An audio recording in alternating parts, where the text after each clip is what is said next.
માર્ચમાં મે જેવી ગરમી છે, 40-41 ડિગ્રી તાપમાન ગુજરાતમાં તાપમાન ટોર્ચર કરી રહ્યું છે। માર્ચ મહિનામાં મે જેવી ગરમી છે। રાજ્યના 64% વિસ્તારોમાં હીટ વેવની સ્થિતિ છે। હજુ પણ આ સ્થિતિ જ રહેવાની છે। લોકો વિચારી રહ્યા છે કે જો માર્ચ મહિનામાં આ સ્થિતિ છે તો એપ્રિલ મે મહિનામાં શું થશે? હજુ કેટલા દિવસ રહેશે આકરી ગરમી?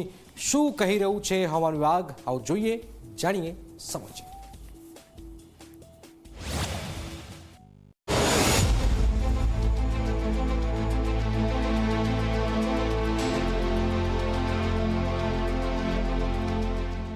આકરી ગરમીથી લોકો પરેશાન।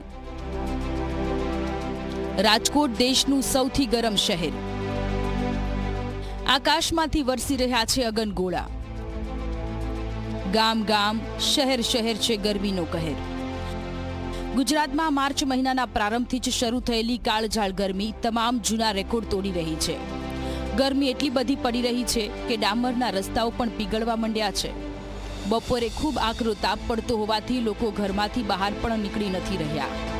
ખાસ કરીને સૌરાષ્ટ્રના શહેરો અગનભઠ્ઠી બની ગયા છે।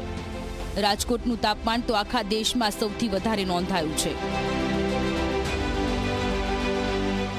આજે પણ બપોરનો સમય છે અને તાપમાનનો પારો છે તે 41 ડિગ્રીએ પહોંચ્યો છે। સતત ગરમીનું કહેર છે તે વધી રહ્યું છે ને તેને કારણે સામાન્ય જનજીવન છે તેના પર અસર છે તે જોવા મળી રહી છે। રાજકોટના રેસકોર્સ રિંગ રોડના દ્રશ્યો છે કે જ્યાં સામાન્ય રીતે લોકોની ભીડ છે તે રહેતી હોય છે, પરંતુ અત્યારે રોડ રસ્તાઓ છે તે સુમસામ ભાસતા હોય તે પ્રકારની પરિસ્થિતિ જોવા મળી રહી છે। માર્ચ મહિનામાં મે જેટલી ગરમી પડતા લોકો ત્રાહિમામ પુકારી ગયા છે। ગરમી ઓછી થવાના કોઈ આસાર નથી। આઈએમડીના અનુમાન પ્રમાણે આ સિઝનમાં હીટવેવના દિવસો પણ વધારે રહેવાની શક્યતા છે। તો રાજ્યના હવામાન વિભાગની આગાહી પ્રમાણે આગામી 2 દિવસ રાજ્યમાં હીટવેવની સ્થિતિ રહેશે। રાજકોટ અને સુરેન્દ્રનગરમાં ગરમીનું ઓરેન્જ એલર્ટ આપવામાં આવ્યું છે, તો કચ્છ, બનાસકાંઠા, મોરબી, જૂનાગઢ, પોરબંદર, અમરેલી, પાટણ, ગાંધીનગર, અમદાવાદ, આણંદ, વડોદરા, સુરતમાં યલો એલર્ટ છે। દિવસની સાથે રાત્રિ પણ ગરમ રહેવાની આગાહી કરવામાં આવી છે। आने वाला अगले 7 दिन के लिए 12 से लेकर 18 मार्च तक इसमें मौसम आमतौर पर शुष्क रहेगा। और जो हीट वेव का वार्निंग है 13 तारीख के लिए इसमें येलो वार्निंग दिया गया है। सौराष्ट्र कच्छ में 2 डिस्ट्रिक्ट आ रहा है, सुरेंद्रनगर और राजकोट के लिए हीट वेव वार्निंग है।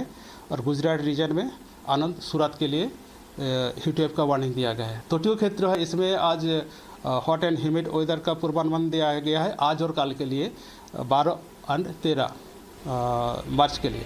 હજુ તો એપ્રિલ મે બાકી છે, તો પહેલા જ માર્ચમાં જ મારી નાખે તેવી કાળઝાળ ગરમી પડી રહી છે। હીટવેવના દિવસો વધતા લોકોને સાવચેત રહેવાની સલાહ આપવામાં આવે છે। આવા સમયે બપોરના આકરા તાપમાં બહાર નીકળવાથી વ્યક્તિ હીટ સ્ટ્રોકનો શિકાર બની શકે છે, જે કેટલાક કિસ્સામાં જીવને નીવડી શકે છે।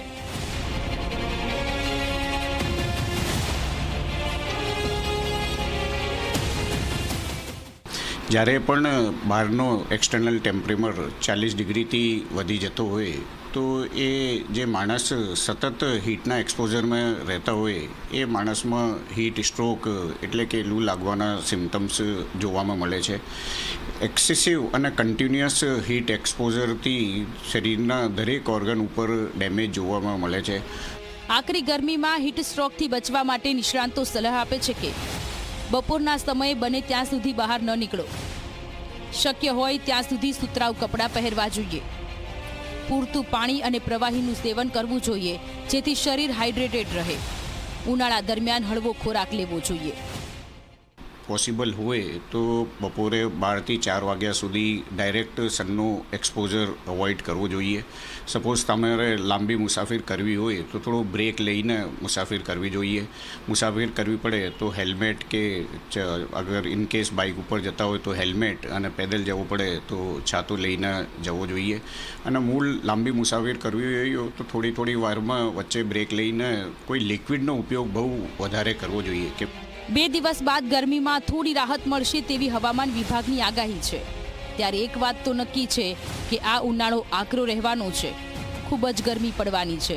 ત્યારે સાવચેતી રાખવી ખૂબ જ જરૂરી છે। Bureau report, Zee media.